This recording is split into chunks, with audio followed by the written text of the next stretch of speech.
시작할까요? 네. 지난번에 말씀드릴 때 기독교의 근거를 두 가지 들어서 말씀드렸죠.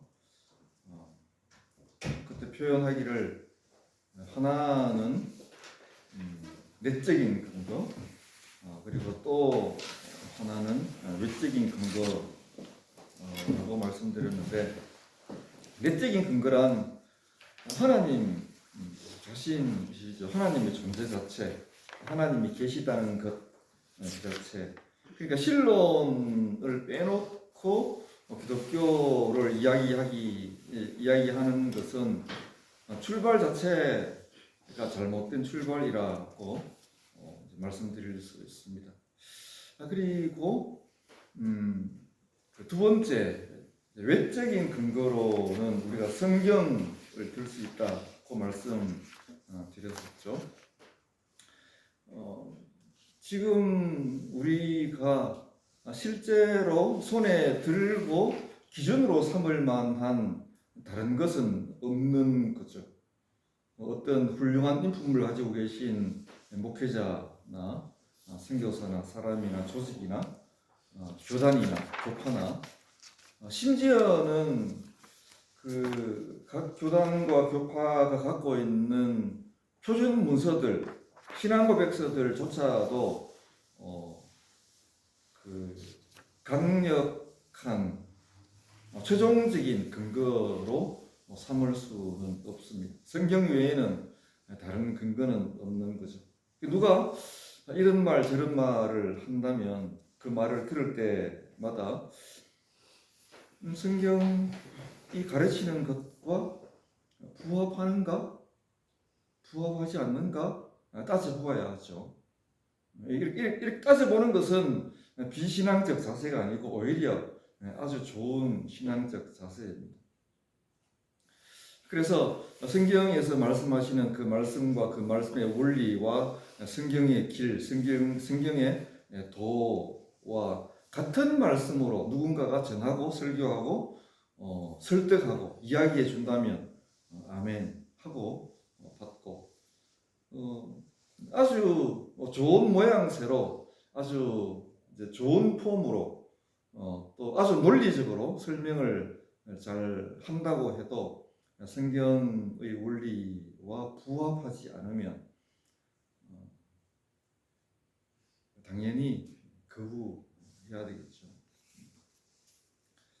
그러니까 기독교를 생각할 때에 들 수 있는 근거가 한편으로는 하나님이시고 또 한편으로는 성경이기 때문에 중요한 것이 두 개 있는 셈입니다.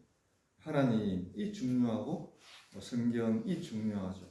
하나님을 어떻게 알까? 하나님을 아는 것, 이게 중요하고, 다음으로는 성경을 어떻게 읽을 것인가, 어떻게 잘 읽을 수 있을 것인가 하는 부분이 중요합니다. 지난주가 아니고 지난번에 하나님에 관해서도 조금 말씀을 드리긴 했지만 주로 성경을 어떻게 잘 읽을 수 있을까 하는 부분에 집중해서 말씀을 드렸었죠. 오늘은 하나님이 어떤 분이신가 하는 부분을 지난번에 드린 말씀에 덧대어서 조금 더 설명해 볼 수 있으면 좋겠다, 그런 마음을 먹었습니다. 하나님을 안다는 건 그 삶의 측면이 단순하지는 않잖아요.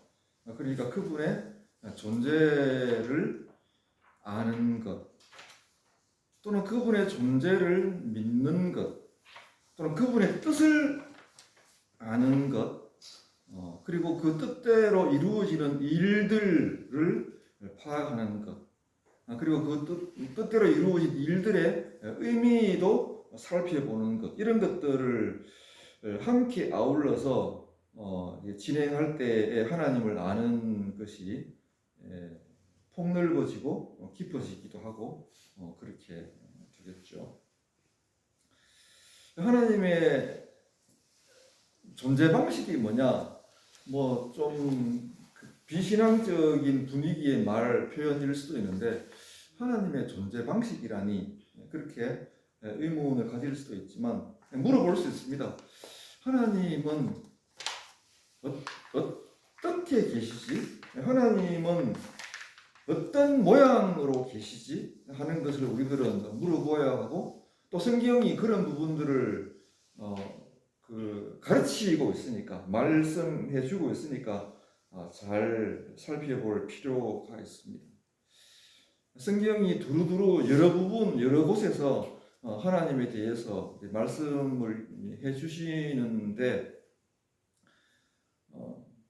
얼른 살펴보면 하나님은 초월적인 분이시다라고 말할 수밖에 없겠죠. 당연히 하나님은 초월적인 분이시고 또 그 하나님의 그 속성을 이야기할 때에 하나님의 생명성을 빠뜨릴 수는 없습니다.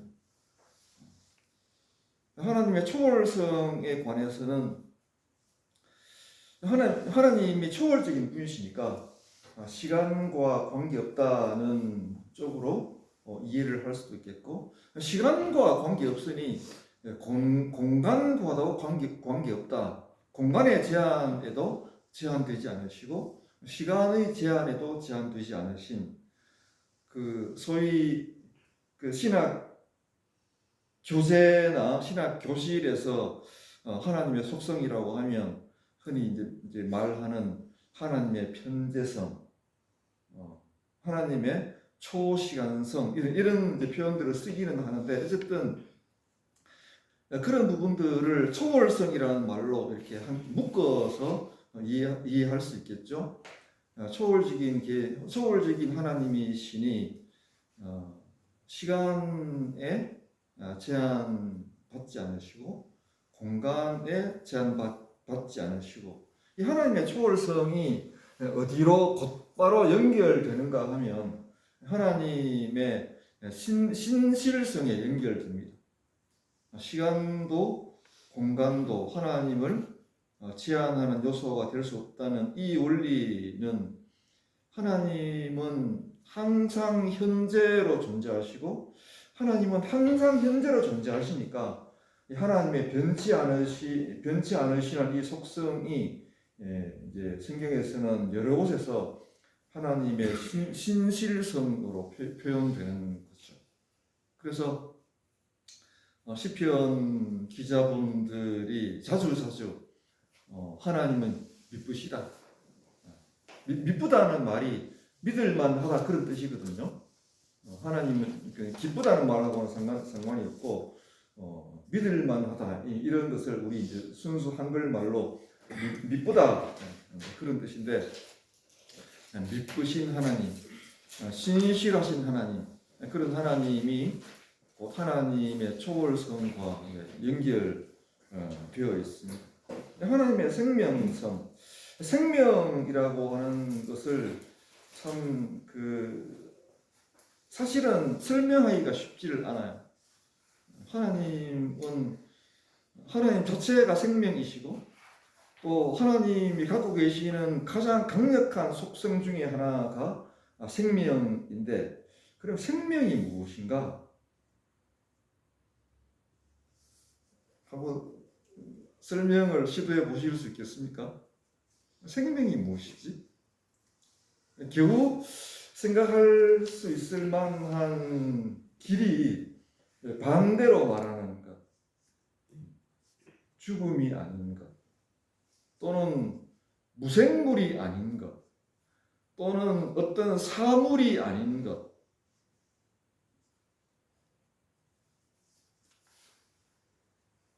이렇게 말하는 것으로 충분하지 않은데 당연히 하나님의 생명성이 무엇일까? 하나님께서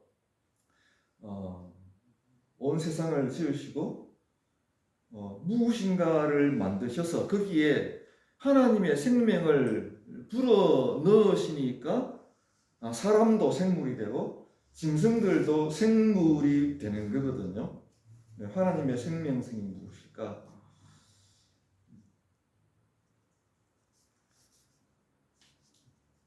설명하기가 쉽지는 않은 것 같습니다. 하나님의 초월성, 하나님의 생명성과 함께 지난번에도 강조해서 말씀드린 것처럼 하나님의 공동체성을 꼭 이렇게 놓치지 않으면 좋겠습니다. 이 하나님의 공동체성을 사람들이 어떻게 하면 잘 담아낼 수 있는 말이 있을까? 그렇게 해서 이제 고안한 말이 삼위일체입니다.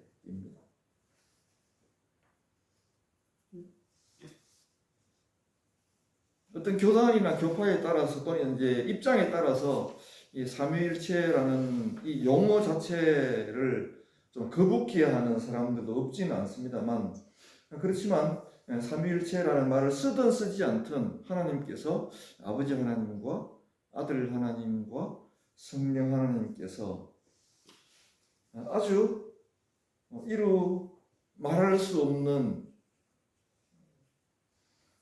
연합의 관계 속에 계심, 하나님이 삼위 하나님께서 공동체로 계심, 이 부분을 하나님을 파악할 때, 하나님을 알아갈 때 반드시 놓치지 말아야 하는 그런 부분이죠. 자주 우리들은 하나님을 사랑의 하나님 또는 나를 도우시는 하나님 이런 쪽으로 이제 자주 생각하게 되는데 틀렸다고 하기는 어렵지만 그런 부분들이 우선적으로 생각해야 하는 하나님의 속성은 아니라고 말씀드리고 싶습니다. 하나님은 어떤 하나님이신가? 공동체로 계시는 하나님. 이걸 좀 신약 시대에 익숙한 우리들의 말로 표현해 보면 공동체라는 말도 요즘 많이 쓰는 말이기는 합니다만 다른 말로 이렇게 해보고 싶습니다. 하나님은 교회로 계시는 하나님. 하나님이 교회예요. 예수님께서 오셔서 아버지의 뜻을 다 이루시고 난 뒤에 성취해 내신 것, 예수님께서 이룩하신 것의 그 열매, 그 결국이 교회인데 이 교회가 어디서 나왔는가? 예수님은 왜 하필 교회를 만드셨나? 제자들을 부르실 때도 8명이나 9명이나 11명이나 17명이나 부르지 않으시고 하필이면 12명을 부르시고 또 그 12명이 왜 하필이면 구약의 이스라엘을 구성하는 12지파와 같은 숫자의 일치를 이루는가 하는 것들을 우리가 물어볼 수 있고 이런 구약 이스라엘의 공동체성과 신약 교회의 공동체성이 어디에서 연유하는가를 묻는다면 하나님께서 원래부터 공동체로 계시기 때문에 하나님께서 창조하신 것도 하나님의 공동체성을 반영하는 거죠. 좀 유치한 예가 될 수도 있겠는데 한국 사람이 만든 제품들은 한국 사람이 만든 것 같습니다. 독일 사람이 만든 것은 독일 사람이 만든 것 같죠. 예를 들고 보니 참 좀 유치하긴 한데 하나님께서 어떤 일을 하실 때 하나님의 이 일에는 하나님이 또는 하나님의 속성이, 하나님의 본질이, 하나님의 존재 방식이 반영됩니다. 그렇게 되는 것이 당연하고요.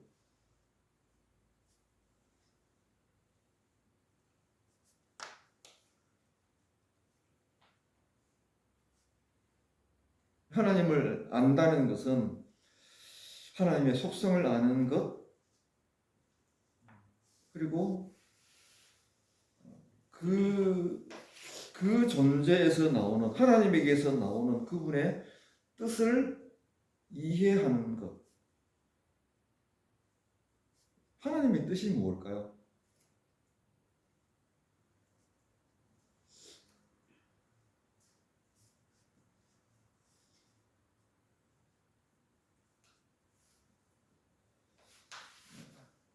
한국을 향한 하나님의 뜻이 무엇인가 묻고 싶기도 하고, 또 내 인생을 향한 하나님의 뜻은 어디에 있는가 묻고 싶기도 하고, 또는 어떤 사건에 맞닥뜨린 현재의 나, 이 현장에서, 내 인생의 현장에서 하나님은 내게 어떤 뜻을 갖고 계신가 하고 묻고 싶죠.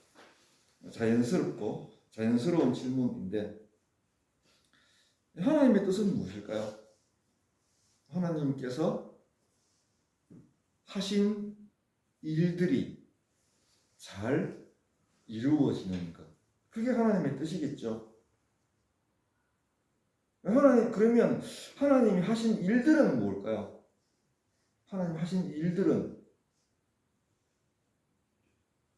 첫째는 창조이고, 그 다음으로는 창조의 완성입니다.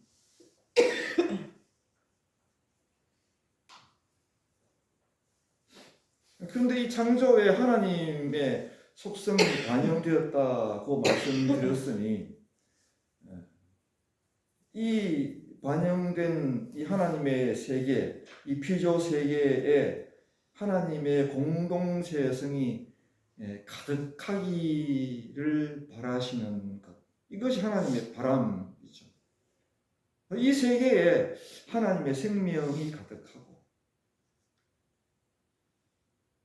하나님의 초월성을 나누어 받아서 하나님이 사는 것처럼 하나님의 품 안에서 영원토록 하나님과 함께 살아갈 수 있게 되는 것, 하나님의 일이 완성되는 것, 이것이 하나님의 뜻이죠.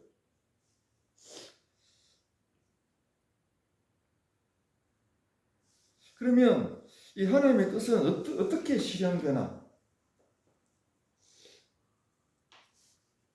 하나님은 어떤 방법으로 창조하시죠? 하나님은 교회를, 하나님 나라를 어떤 방법으로, 어떤 방도로 이루어 가시는가요? 하나님의 길, 하나님의 방법.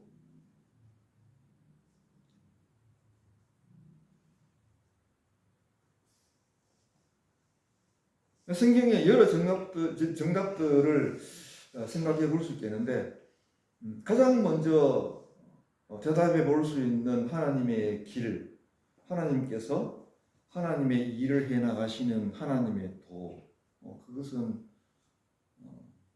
요한복음이 우리들에게 알려주는 것처럼 하나님의 말씀이죠. 하나님께서 말씀하심으로써, 하나님께서 말씀하셨다고 하는 것은, 다르게 말하면 하나님께서 당신 자신을 계시하신다 라는 뜻으로 이해할 수 있습니다. 그러니까 하나님께서는 자기의 일을 하시는 그 길에 무엇이 있는가 하면 하나님의 계시가 있는 거죠. 하나님께서 자기를 드러내는 그 길을 통해서 하나님의 일이 이루어집니다. 말씀을 통해서 하나님의 창조가 이루어지는 거죠. 초등학생처럼 이제 답변해 보자면 이런 거죠. 빛이 있으라 하시는 하나님의 말씀을 통해서 빛이 있게 되는 거죠. 삼위 하나님의 각각의 위 중에서 아들을 염두에 두고 생각을 해보면 하나님께서 아들을 통해서 창조하시는 거죠. 그 어떤 것도 아들을 통하지 않고는 이루어지는 일이 없다. 그 말씀 우리가 기억하는 것처럼.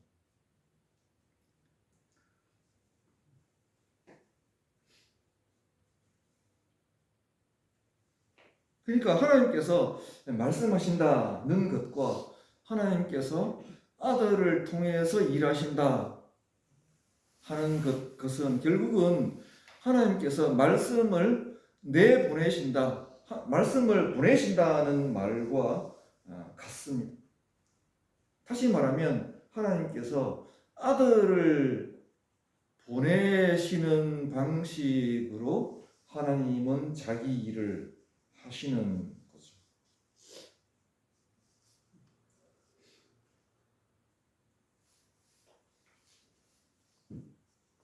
하나님을 어떻게 알 수 있을까? 그 부분들을 말씀드리고 있는 중인데, 하나님을 어떻게 알 수 있나?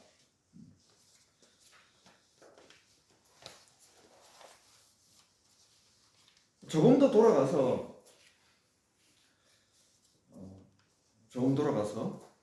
하나님의 존재를 하나님이 계시다는 것을 믿는 것 외에 다른 출발점은 없죠.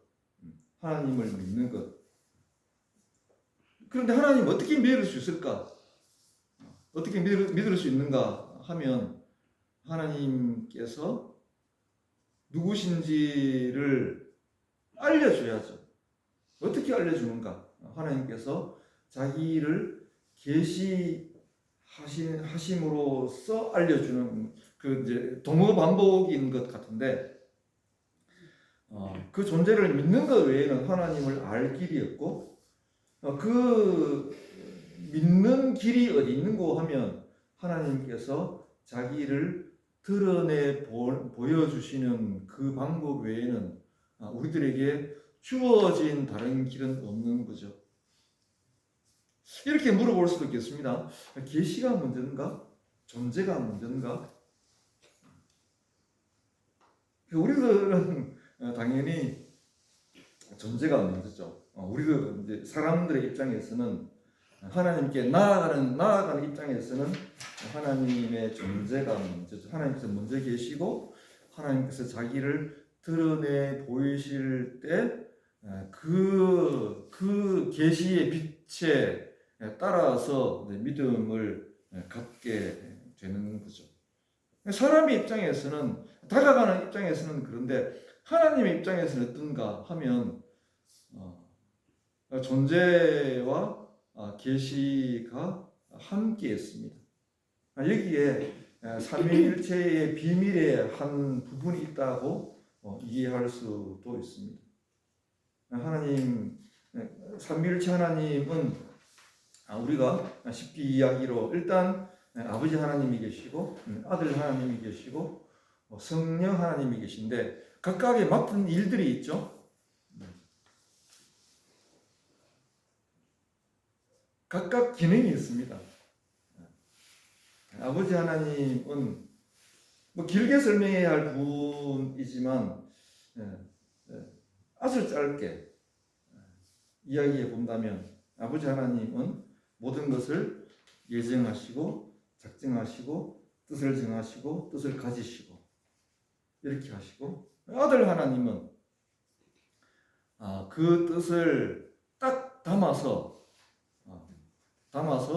그 일을 실제로 수행하시고, 성령 하나님은 그 하나님의 일이 실제로 적용되도록 하시는 일을 맡으셨다고 거칠게 정리해 볼 수 있는데, 이 삼위일체 하나님 중에 각각의 기능이 있다는 것을 좀 이해하는 것은 필요하고, 이 지금 우리들은 이제 기독교가 무엇인가 하는 큰 타이틀을 가지고서 이야기를 나누고 있고, 오늘은 하나님이 어떤 분이신가 하는 것을 이야기하고 있는 중인데, 하나님이 삼위일체 하나님이시고, 그 중에서 우리들은 이제 기독론 중심으로 하나님을 좀 잘 이해할 필요가 있다는 것을 말씀드리고 싶습니다. 하나님이 계시는데 아들 하나님의 기능을 빼고는 하나님을 알 수 있는 길이 없는 거죠. 하나님의 아들 하나님 자체가 하나님을 알 수 있는 길입니다. 그러니까 아들 하나님께서, 예수님께서 어떤 것을 말씀하셔서 무엇인가를 따로 알려주는 계시를 우리들에게 전달해 주시는 것이 아니고 아들 하나님 자체가 계시입니다. 그러니까 우리들은 아버지 하나님께서 아들 하나님께 모든 것들을 다 맡기시고, 이 아들 하나님께서는 또 무엇인가를 다른 어떤 것을 우리에게 알려주시고 가르쳐 주신다고 생각하기가 쉬운데, 아들 하나님께서 복음서를 통해서 또는 서신서를 통해서 우리들에게 알려주는 것은 아들 하나님 그 자체입니다. 이것을 뒤집어서 표현하면 이렇습니다. 아들 하나님을 잘 알면 아들을 아는 것이 아버지를 아는 겁니다. 왜냐하면 아버지 하나님께서 아들에게 모든 것을 예배 없이 모든 것을 다 맡기셨기 때문에 그렇습니다. 그러니까 아들 하나님을 알면, 그리고 또 아들 하나님을 보면 아버지 하나님을 아는 거고, 아버지 하나님을 보는 거죠. 그래서 이 예수를 빼고 아들 하나님을 빼고서 예수는 그 신은 좋은데 예수는 싫다라고 하는 말이 기독교에서는 성립되지 않는 말입니다.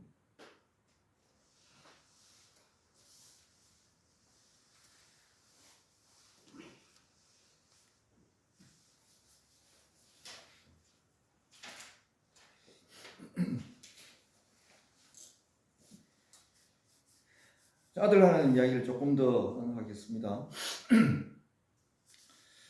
삼위일체 하나님, 삼위 하나님 중에서 얼른 생각하면 아버지 하나님이 대표이시죠. 옳기도 하고. 그런데 이 피조 세계와의 관계 속에서 이 삼위 하나님의 대표가 누구냐 하면 조금 다르게 대답할 수 있습니다. 아들 하나님이 삼위일체 하나님의 대표입니다. 아버지 하나님이 삼위일체 하나님께서 아들 하나님을 내세워서 모든 것들을 진행하기 때문에 그렇습니다. 아들 하나님을 내세워서 창조하시고, 아들 하나님을 내세워서 구원하시고, 그렇게 해서 창조된 세계와 구원된 세계, 그렇게 해서 창조된 하나님의 나라와 그렇게 해서 만들어진 이스라엘 왕국과 그렇게 해서 이루어진 교회와 그 모든 공동체의 피조 세계의 피조 공동체의 자리에도 대표자가 있습니다. 구약 시대에는 이를테면 아담 같은 사람이 그랬죠. 그리고 노아 같은 사람이 인류 공동체의 대표였습니다.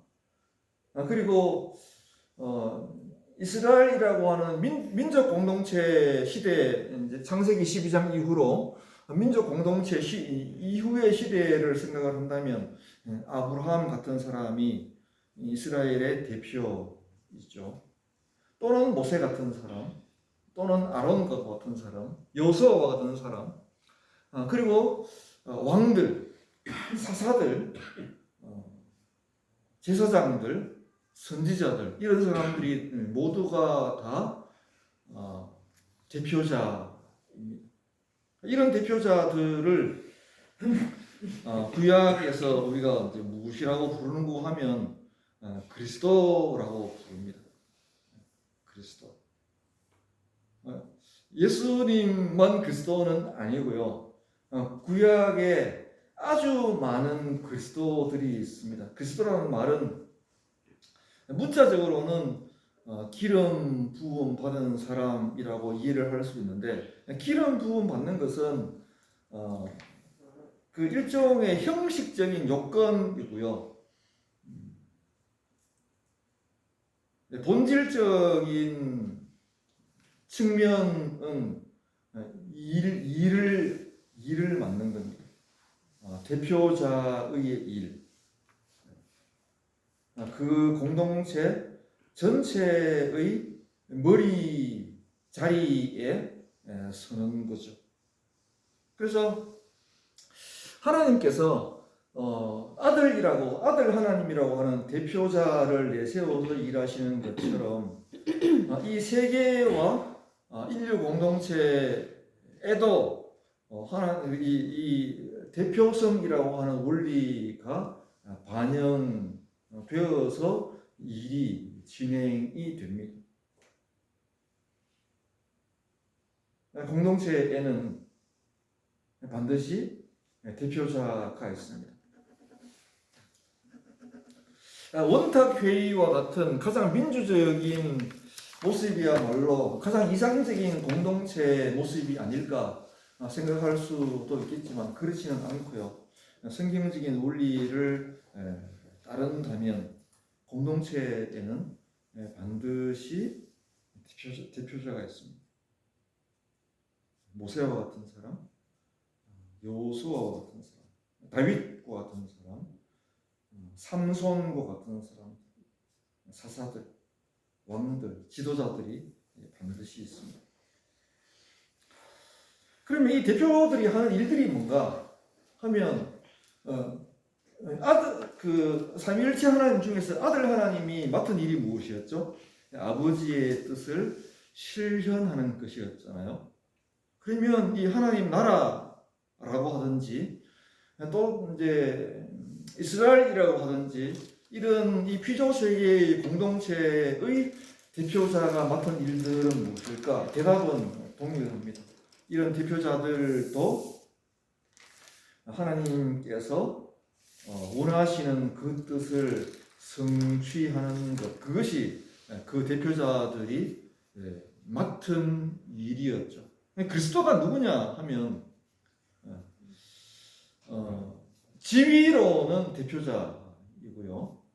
직분으로는 왕일 수도 있고 또는 선지자일 수도 있고 지도자일 수도 있고 장로일 수도 있고 뜻으로는 아버지 하나님의 뜻을 그 안에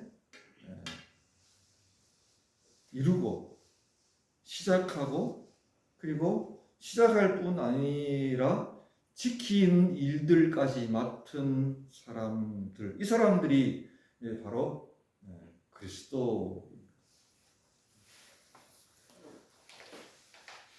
그러니까 아담은 구약의 그리스도인 거죠.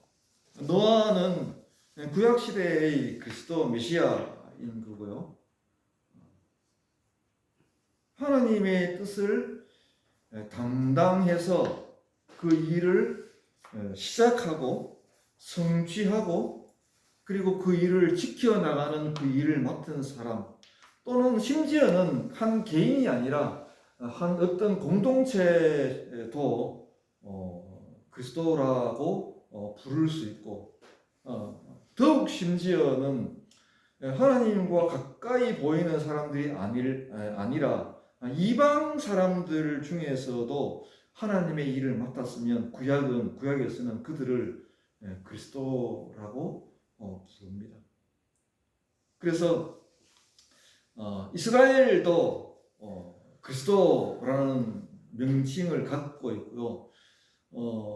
이스라엘을 해방시킨 고레스 왕도 그리스도라고 구약에서 불립니다.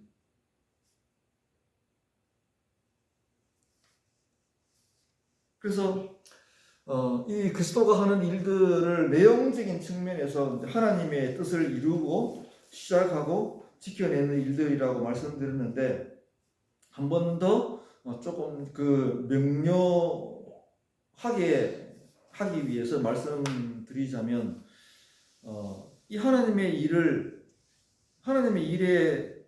그 두 가지 측면이 있다고 할 수 있습니다. 하나의 측면은 시작하는 측면, 두 번째 측면은 그 일을 완성하고 지키는 측면입니다. 이스라엘의 구원을 예를 들어 보면 이렇습니다.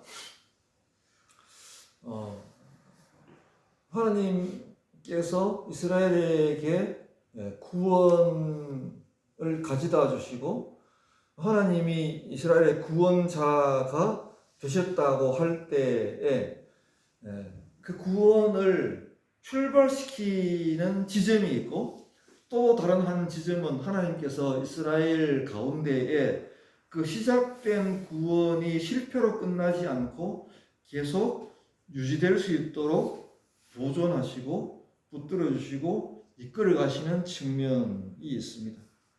둘 다 은혜이죠. 그리고 둘 다 선물입니다. 그래서 출애굽하는 이 출애굽 사건은 첫 번째 측면의 사건이고, 이스라엘 안에 들어가서 살아가는 그 가나안 안에 들어가서 살아가는 이스라엘의 삶 전체를 붙들어가는 구원의 삶을 유지하도록 해주시는 이 일들은 두 번째 측면입니다. 둘 다 중요하고, 또한 중요한 것은 이 두 부분을 좀 구분해서 이해할 필요가 있다는 겁니다. 이것을 구분하지 않고 출애굽 사건과 그 출애굽 사건의 은혜와 하나님께서 이스라엘 가운데 늘 함께 해주시는 은혜가 은혜의 측면에서는 동일하지만 그 성격이 다른 부분이 있다는 것은 좀 잘 생각할 필요가 있습니다. 율법은 질문해 봅시다. 율법은 구원과 관련이 있습니까? 아니면 이스라엘의 삶과 관련이 있습니까? 두 번째 부분이죠.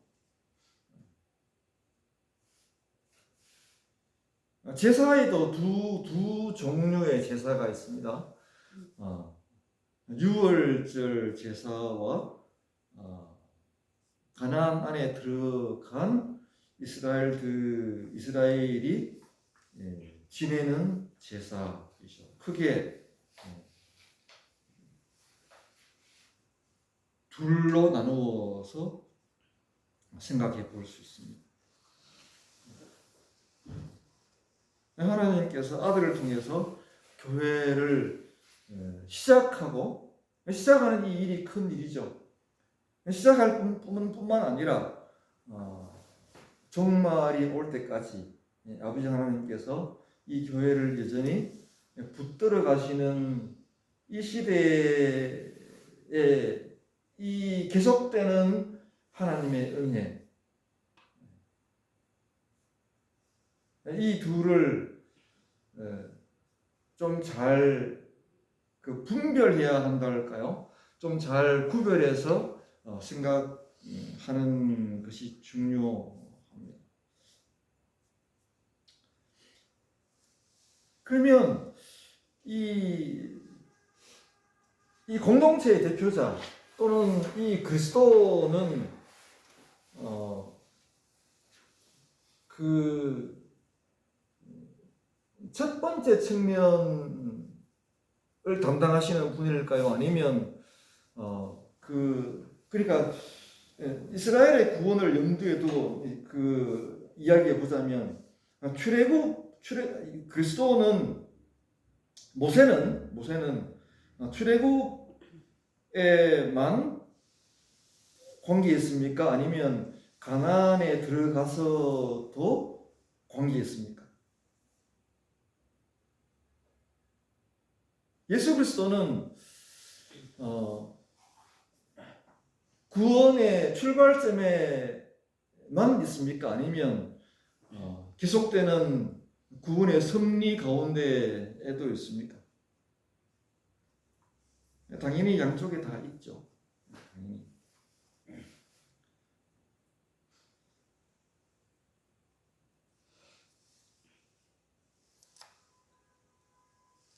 시간 4분 정도 더 하실 수 그냥 더 하시면 되지. 있어요. 10분 더 드릴까요?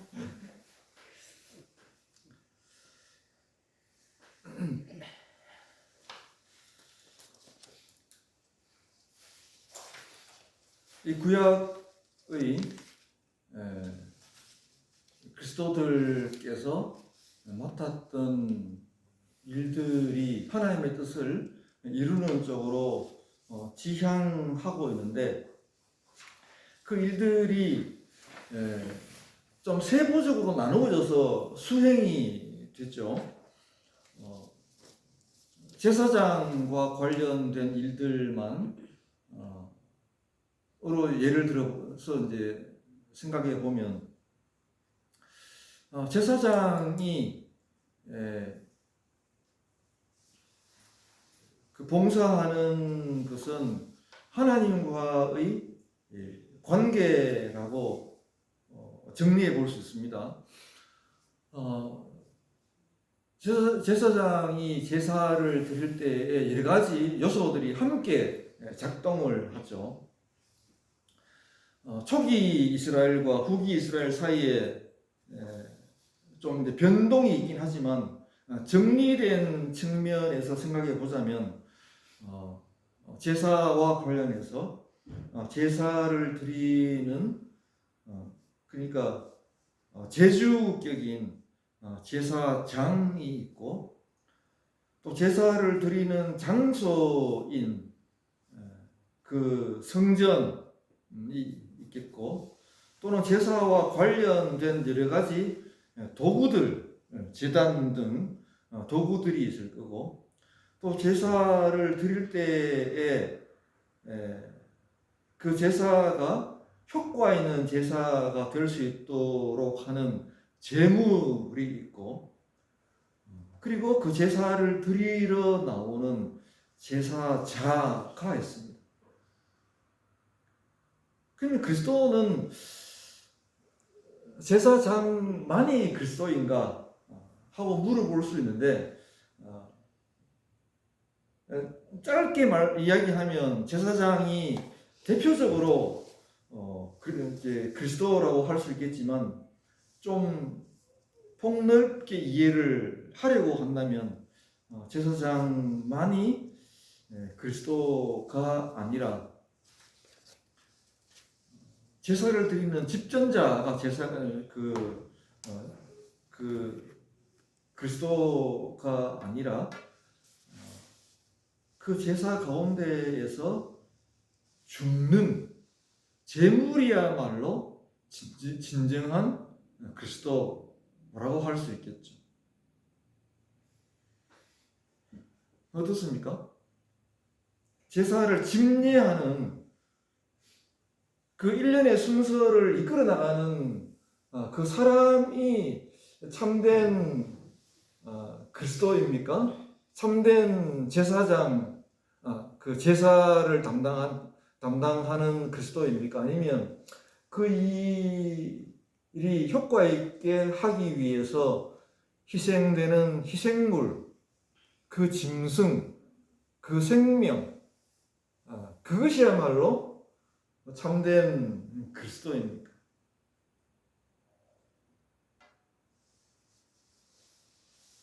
이렇게 질문을 이제 확대해 보면 구약에서 우리들에게 알려주는 그리스도의 측면은 하나의 측면이 아닙니다.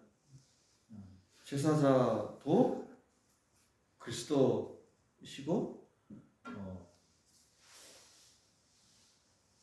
그리고 그 희생도 그리스도이고 하나님의 일을 맡아서 이루어내는 사람, 이루어내는 그 누군가 있죠. 그리스도가. 그리고 그 일이 이루어지는 그 장소, 거기 그 장소도 실은 그리스도입니다. 그리고 그 시간도 그리스도입니다. 이 하나님의 뜻을 이루는 일을 맡은 담당자인 그리스도가 구약시대에 여러 측면을 가지고 있었는데 좀 훌쩍 뛰어넘 우리들은 이제 기본적인 신약 개념은 갖고 계시니까 이렇게 말씀드려도 괜찮을 것 같습니다. 우리가 알고 있는 예수의 그리스도 되심, 예수님은 어떻게 그리스도 노릇을 하시나? 제사와 관련해서 예수님은 집전하는 집전자이면서 제사가 이루어지는 장소이기도 합니다. 예수라고 하는 그 인격 자체가 제사처이죠. 제사의 장소이죠. 예수님이 곧 성전이시죠. 거기에서 제사가 이루어집니다. 그리고 예수님이 실제로 죽는 희생 제물이기도 하시죠. 예수님은 제사를 드리러 나오는 하나님의 은혜를 바라고 제사하러 나오는 제사자, 이스라엘의 자리도 예수님이 갖고 있습니다. 그러니까 제사의 집전자만이 아니라 제사와 관련된 모든 것들을 예수님께서 당신 안에, 예수님이라고 하는 그 인격 안에, 예수님의 수행하시는 그 예수님의 그 일 가운데 다 담겨 있습니다.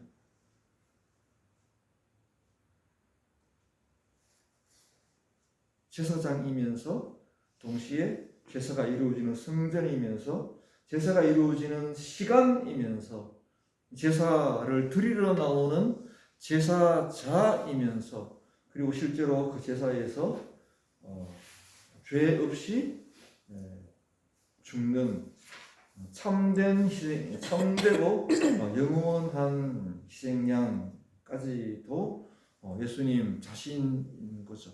그래서 이것을 이렇게 말할 수 있겠네요. 예수님 자신이 제사이다. 다음 우리가 만난다면 예수님의 이 그리스도 직분에 관해서 이어서 구약의 왕직이나 선지자직이나 이런 측면들을 예수님의 왕직과 선지자직 등과 함께 이야기 볼 수 있을 거라고 생각을 오늘은 여기까지 말씀드립니다.